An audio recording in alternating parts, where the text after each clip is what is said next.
Pelajaran terbesar gue adalah corona ini bukan aib. Kita butuh sama-sama buat nanganin ini supaya ini segera berakhir sih menurut gue. Jangan takut untuk minta tolong. Nggak apa-apa kita sedih atau diam sebentar. Coba ceritakan kehidupan lo di tahun 2020 ini dalam 3 kata. Kaget, adaptasi, menyenangkan. Happy, bingung, blessing. Berserah, berdoa, bersyukur. Makeup aku expired.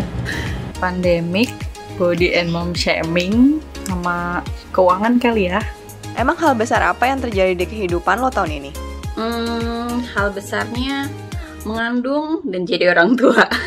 Beberapa bulan kemarin keluarga gue itu dinyatakan positif corona. Kita isolasi mandiri selama hampir kurang lebih sih 3 minggu. Alhamdulillah saat ini sih udah sehat semua ya. Udah kehidupan keluarga gue juga udah kembali normal kayak biasanya aja sih kayak gitu. Saya mulai ngajar. Aku jadi punya banyak mahasiswa. Yang kedua, anakku masuk SD. Jadi udah jadi mama yang bisa harus adaptasi jadi guru juga di rumah. Gue dokter di UGD sekaligus di ruangan juga kayak gitu. Pandemi COVID sebenarnya sih yang merubah segalanya, merubah semuanya. Mau ke rumah sakit aja kita mandi dulu, di rumah sakit ganti baju lagi, pakai baju rumah sakit. Terus nanti pakai masker, maskernya juga pakai masker N95 2 lapis, pakai face shield lagi, pakai baju lagi. Kalau itu buat jaga di IGD aja kayak gitu. Terus belum lagi kalau ternyata lu harus nanganin pasien yang confirm COVID, itu lo harus pakai hazmat. Pokoknya lo nggak bisa buang air kecil, nggak bisa buang air besar, lo harus merancang. Kira-kira gue harus pakai ini. Terus ya kalau lo mau ke kamar mandi lo harus buka dulu semua dan lo ulang lagi pemakaian lo kayak gitu. Di 2020 ini aku harus ganti konsep pernikahan sampai 5 kali. Lamaran dibatalin, nikahannya dimundurin ke tahun depan, dan untungnya di tengah pandemi ini itu aku masih bisa ganti kantor di bulan Agustus lalu. Apa sih pelajaran yang lo ambil dari peristiwa itu?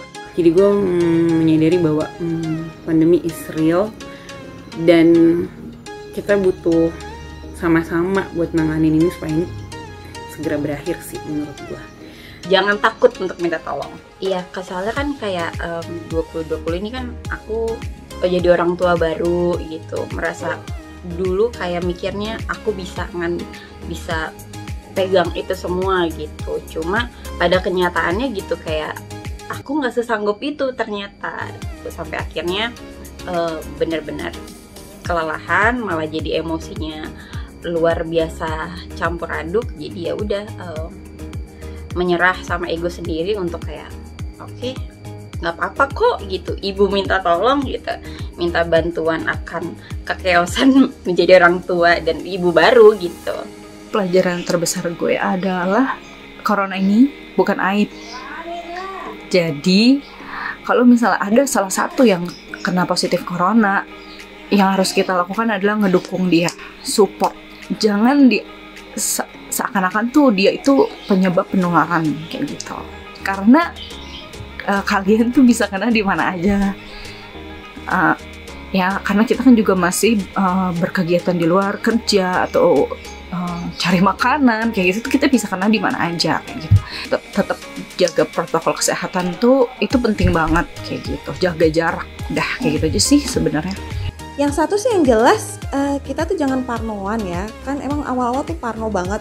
Tapi kalau kita sudah punya peralatan perang yang komplit gitu, kayaknya mudah-mudahan kita bisa jadi survivor sih gitu.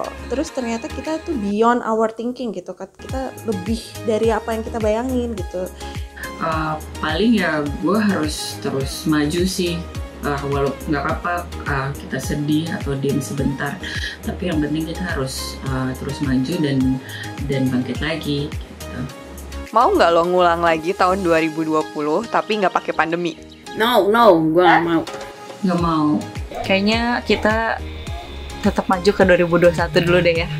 Mau banget. Mau nggak ya? Mau banget lah ya. Banyak plan yang mau direncanakan sebenarnya di tahun ini, cuma nggak bisa. Enggak, gue gak mau. Kita move on aja, udah cukup. Jadi overall refleksi lo di tahun 2020 ini apa? Buat aku kayak refleksi ke kemampuan diri ya. Di sini sih aku belajar refleksinya lebih kayak kalau memang nggak mampu jangan dipaksain. Kemampuannya tuh nggak sama setiap orang gitu. Jadi kayak ya udah jangan malu untuk minta tolong. Makanya aku bilang kayak minta tolong tuh kayak suatu pelajaran yang cukup berat buat aku sebenarnya. Gue bangga sama diri gue sendiri karena gue bisa melewati ketika keluarga gue itu terkena positif COVID, dan gue jadi tahu mana orang-orang yang bener-bener care sama gue, ya terus kayak yang ngejauhin gue kayak gitu-gitu tahu. Jadi gue tahu itu semua kayak gitu. Refleksi tahun 2020 buat aku, yang jelas kita jadi belajar untuk adaptasi banget sih yang tadi itu. Jadi banyak banget pelajaran-pelajaran yang ternyata kalau kita dipepetkan dalam kondisi terdesak gitu, terus kita jadi bisa mikir gitu, oh ternyata apa ya yang kita harus lakukan, oh ternyata kalau gini lagi kita jangan sampai kayak gitu lagi deh, dana darurat itu penting banget gitu kan.